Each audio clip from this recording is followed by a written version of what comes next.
ఎన్నికల్లో మనం గెలిచిన తర్వాత కూడా అధికార బలంతో రీకౌంటింగ్ పెట్టి ఓడగొట్టారు. దాదాపు 150 గ్రామాలు ఇలా ఉన్నాయి.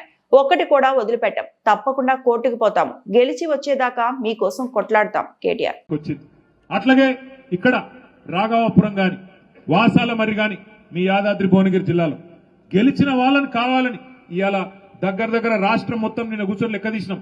మన పార్టీ ఆఫీస్ లో రాష్ట్రం మొత్తం ఒక 100-150 గ్రామాలు ఇట్లున్నాయి. మనం గెలిచినాక కూడా కావాలని రీకౌంటింగ్ పెట్టి దొంగతనంతోని అధికార బలంతోని అధికార దుర్వినియోగంతో గెలిచిన ఒక 100-150 గ్రామాలున్నాయి. ఒక్కటి కూడా వదిలిపెట్టాం. కోర్టుకు పోతాం.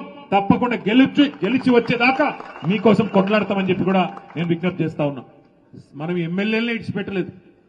మరిన్ని అప్డేట్స్ కోసం మా ఛానల్ ని సబ్స్క్రైబ్ చేయండి.